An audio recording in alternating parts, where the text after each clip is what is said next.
Hola amigos, soy el doctor Maximiliano Moreno. Gracias por escucharme, suscribirse, por sus comentarios y por sus likes. Soy el doctor Maximiliano Moreno, un médico que ha trabajado muchos años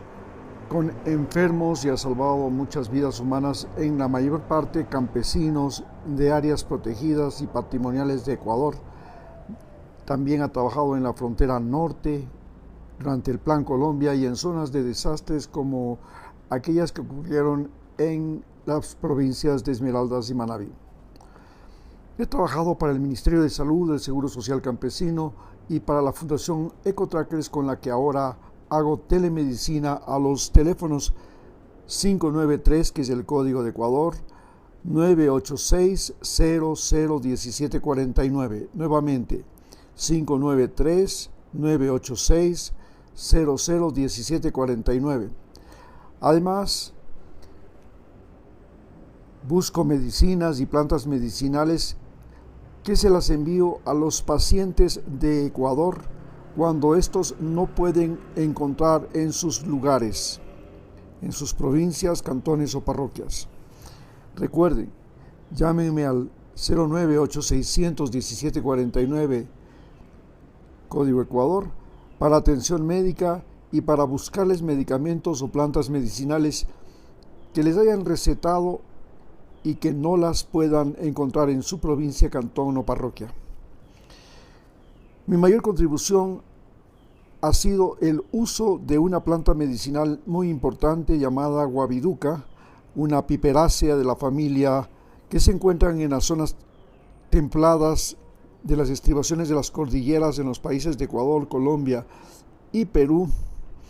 Es una planta aromática con propiedades antiespasmódicas, es decir, que sirve para aliviar los cólicos, como los cólicos menstruales, digestivos, renales, y es usado en vaporizaciones como expectorante, muy útil para romper el espasmo bronquial en el asma y también en el COVID. La Fundación Ecotrackers, con la que trabajo, cultiva, procesa esta planta como hojas secas y como aceites esenciales que les podemos hacer llegar a ustedes. Basta con que nos hagan el pedido por WhatsApp. Hoy hablaremos acerca de la salud y la vida en las Américas, que hasta el día de hoy, 7 de abril, ha pasado por momentos muy dramáticos. Señalemos que, para empezar, es diferente la salud humana en el norte, en el centro y en Sudamérica. Hay que entender que el continente americano tiene una localización geográfica que es un factor determinante, pues las Américas se extienden de norte a sur, a diferencia de Eurasia, que se extiende de este a oeste, y en el hemisferio norte, especialmente en las zonas templadas del norte y en la zona ártica. En caso del continente americano, Norteamérica es el lugar donde existe la mayor cantidad de seres humanos en este momento. Estados Unidos tiene 300 millones de habitantes y México ya sobrepasa los 100 millones de habitantes, en tanto que Canadá, apenas con algo más de la 10ª parte de la población de los Estados Unidos, ocupa un territorio inclusive más grande que los Estados Unidos, que tiene 9.300.000, el otro tiene 9.700.000 kilómetros, pero la mayor parte de su territorio está en la zona ártica, por lo que el clima no es muy favorable para la vida humana en esas áreas donde los calores, pero sobre todo el frío intenso, hacen difícil la existencia de seres humanos en numerosos espacios. En este momento, Canadá como decíamos, la 10ª parte de la población de Estados Unidos, está viviendo un conflicto con Estados Unidos por las medidas tomadas por Donald Trump y por lo que dijo Donald Trump acerca de querer que Canadá, un país más grande que Estados Unidos geográficamente, sea el estado número 51. Aquello produjo una gran irritación entre los canadienses, que inclusive han dejado de ir a visitar las playas de Estados Unidos y en su lugar han buscado nuevos socios comerciales, especialmente en Asia, como China, al que le están proveyendo de petróleo. Vale señalar que Canadá, junto con México, son los mayores proveedores de petróleo de Estados Unidos. Estados Unidos, a su vez, durante los últimos 100 años, es el país que ha creado la mayor cantidad de refinerías especializadas en procesar crudo pesado, que es el crudo que provee Canadá, México y Venezuela. Esto,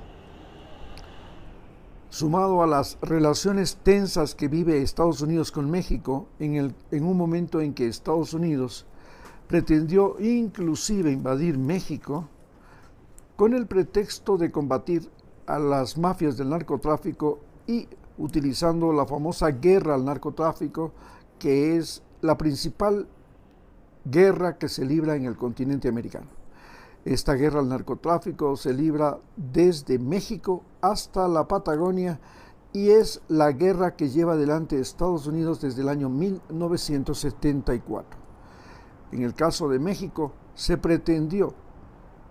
invadir México para detener a los carteles mexicanos que, según Donald Trump, son los principales proveedores de fentanilo. Estados Unidos tiene como principal problema de salud en este momento precisamente el consumo de drogas. Este es el primer y más importante problema de salud que tiene Estados Unidos, y este problema de salud creado por el consumo de drogas se originó básicamente desde la guerra de Vietnam, en que los soldados norteamericanos fueron inducidos por el gobierno norteamericano a consumir drogas para poder enfrentar al ejército vietnamita. Este consumo de drogas ayudaba a los soldados a sobreponerse a todo el estrés que produjo la guerra de Vietnam. México, por su parte, tiene con los Estados Unidos la frontera de más de 3.500 kilómetros. Es una frontera muy permeable, se dice que es la frontera por donde más comercio y seres humanos cruzan en el mundo, y en este territorio enorme hay un serio problema, una seria herida histórica creada en los años 1840, cuando Estados Unidos le hizo la guerra a México y entonces lo obligó a firmar el Tratado de Guadalupe Hidalgo, un tratado que le quitó Texas, California, Nuevo México, Arizona, Nevada, Iowa, Colorado,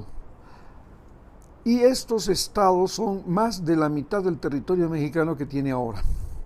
Pero ese tratado fue firmado mediante coerción, cuando los soldados norteamericanos estaban ocupando México, y por tanto, en el momento actual, de acuerdo al derecho internacional que Estados Unidos no lo quiere aceptar, porque Estados Unidos ahora ya no cree en el derecho internacional, México tendría derecho a que Estados Unidos le devuelva ese territorio, que por supuesto es una utopía, dado que gran parte de esos estados han sido beneficiados por un mucho mejor desarrollo que los estados de México en sí. Estados Unidos, estados como California, han pasado a ser el estado más importante de los Estados Unidos y el gran generador de tecnología. Por tanto, de ninguna manera a los californianos les va a gustar la idea de volver a ser parte de México. Pero el problema entre México y Estados Unidos se ha agudizado porque México, en estos días, ha pasado a ser parte del BRICS. Brasil, Rusia, India y China, que son el nuevo bloque que ha juntado a las naciones más pobladas del planeta, y esto ha creado una competencia con el eje de las naciones más desarrolladas del mundo, el eje de los 7. Y el BRICS está procurando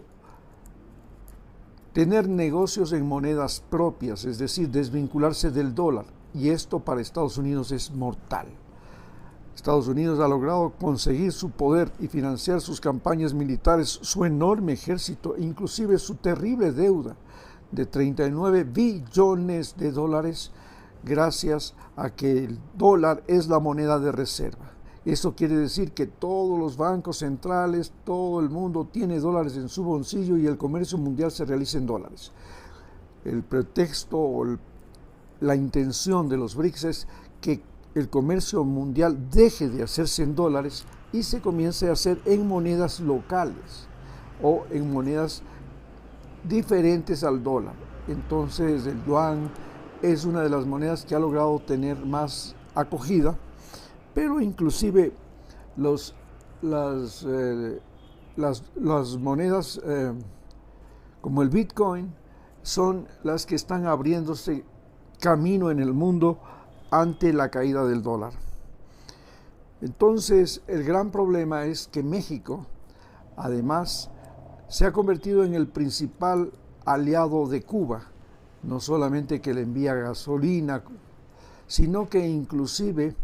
está sobre la mesa la propuesta de que Cuba pase a ser parte de los 33 estados mexicanos, como el estado número 34. Entonces Cuba sería parte de México. Esto, por supuesto, a Estados Unidos no le gusta, porque Estados Unidos quiere y ha querido toda la vida controlar el Caribe y Centroamérica. Para controlar el Caribe y Centroamérica ha dado golpes de Estado en Guatemala, en Nicaragua, en Panamá, en Granada, en República Dominicana, y le ha hecho la guerra a Cuba. Es justamente porque Estados Unidos quiere tener el control no solo del canal de Panamá, que él lo construyó, sino especialmente del Caribe. Y esto es lo que México trata de eliminar. Quiere que Estados Unidos ya no sea el dueño del Caribe, y esto, por supuesto, es uno de los puntos de divergencia que existe en este momento entre Estados Unidos y México. Si hablamos de la salud y vida de lo que está pasando en Centroamérica, pues tenemos que inmediatamente referirnos a lo que está pasando en Haití y en Cuba. Cuba, el país más renegado de Centroamérica y de América Latina, el principal opositor al gobierno norteamericano, el talón de Aquiles de los Estados Unidos, la espina clavada en el zapato, el clavo en el zapato de Estados Unidos, es ahora víctima de un asedio. Es una guerra de asedio, es un bloqueo económico, pero esto es igual que lo que hizo Julio César con los francos, cuando hizo la guerra en las Galias, que es sitiar. Hoy Cuba es una isla, una isla sitiada, es un país sitiado por Estados Unidos, que impide a todos los países del mundo proveerle a Cuba ya no solamente de medicamentos, de repuestos, de cosas sustanciales para la vida cotidiana, sino que además ahora prohíbe el ingreso de combustibles, y esto ha llevado a que la isla, igual que todos los países del Caribe, que son extremadamente dependientes de las importaciones de combustible porque no tienen petróleo, se vea en el momento más crítico de su historia, un momento mucho más difícil que aquel llamado periodo especial en 1992, cuando la Unión Soviética dejó de existir y Rusia dejó de ser el mayor proveedor de petróleo de Cuba. Esto ha significado que 9 millones de seres humanos del Caribe, de habla hispana, mestizos, mulatos, blancos, porque Cuba tiene una gran cantidad de blancos, sean prácticamente individuos que están siendo sacrificados solamente por el hecho de no querer ser parte del patio trasero de los Estados Unidos. Este hecho de no querer ser parte del patio trasero de los Estados Unidos es lo que ha irritado desde 1900, en que Cuba se independizó y los norteamericanos invadieron la isla. Hasta 1959, la isla fue propiedad de los Estados Unidos, que convirtieron a Cuba en un burdel, en una sala de juegos, en Las Vegas,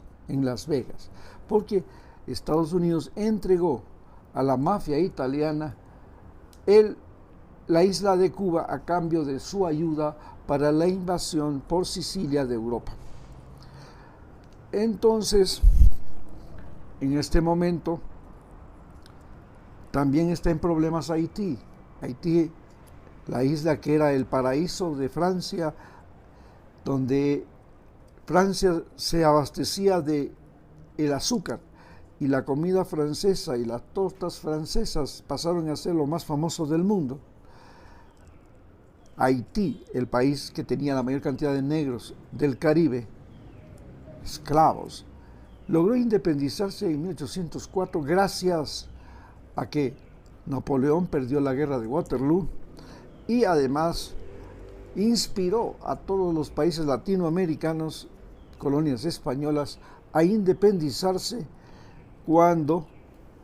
Napoleón invadió España, puso a su hermano el rey de España, y luego españoles y franceses fueron derrotados por el almirante Nelson y la flota británica, con lo cual empezó la gran caída del imperio español en América Latina, y después, desde 1810 hasta el año 1824, durante prácticamente 20 años, se dieron guerras de independencia en América Latina que finalmente nos convirtieron en algo peor a lo que éramos cuando éramos colonia de España. Desgraciadamente, las guerras de independencia de Estados Unidos, de América Latina, de España, nos convirtieron en haciendas de los ricos criollos de cada uno de nuestros países. Los indígenas inclusive perdieron sus derechos, tenían derechos a tierras, las tierras indígenas, tenían derecho a su propia lengua, tenían derecho a su propio vestuario, a sus propias costumbres, y cuando nosotros nos independizamos, pasamos a robarles las tierras a los indígenas, a pretender homogeneizar a los indígenas como una raza inferior dentro del continente latinoamericano, igual que a los negros, y finalmente creamos una desigualdad social tan monstruosa que hoy América Latina es el continente más diverso, es decir, más desigual del mundo.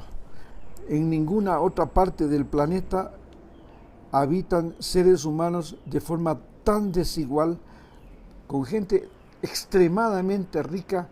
frente a gente extremadamente pobre en un mismo país. Eso en países como, por ejemplo, Ecuador, es tan brutalmente evidente que el presidente de Ecuador puede salir a pasearse en un Bentley de $1.900.000 frente a una población que hoy día no tiene ni siquiera para alimentarse.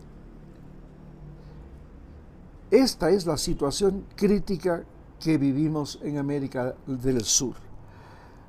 América del Sur en este momento está viviendo como causa fundamental de muerte y mortalidad, la denominada guerra al narcotráfico. En la guerra al narcotráfico, países productores como Colombia y Perú, los mayores productores de cocaína del mundo, se han convertido en países donde los campesinos viven una pobreza abrumadora y los ricos de Colombia y de Perú viven una riqueza también abrumadora. Como consecuencia, los campesinos se han convertido en grandes productores de cocaína, pero además ahora de minería ilegal y de oro. Y estos campesinos pobres han migrado a estas megápolis que tenemos ahora en Sudamérica, donde las capitales de los países sudamericanos son ciudades monstruosas en proporción a la población. Ciudades como Lima concentran más del 30% de la población de todo el país, lo mismo que Bogotá, Santiago, Buenos Aires, Sao Paulo, Río de Janeiro, y esta ciudad se ha convertido en el imán de una gran cantidad de población campesina que abandona los campos porque en los campos las máquinas han llegado a reemplazarlos. Ahora es tan fácil cortar un árbol con una motosierra, es tan fácil arar una tierra con un tractor, que el trabajo humano ha desaparecido prácticamente de los campos, y esto ha generado el aparecimiento desbocado de barrios pobres, barrios miseria, y estos barrios miseria, al igual que las prisiones de América Latina, se han convertido en universidades del delito. Como consecuencia, Estados Unidos ha encontrado en el pretexto de el consumo de cocaína la razón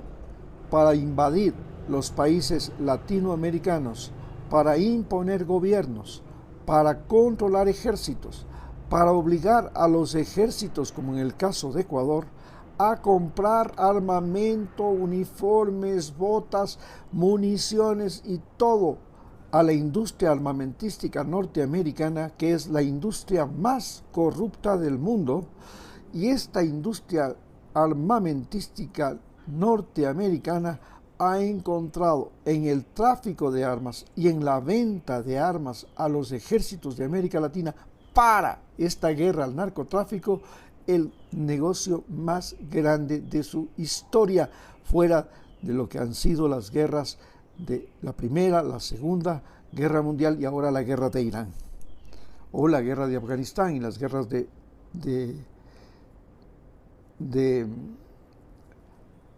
las guerras que ha hecho todo Estados Unidos desde el año 1945.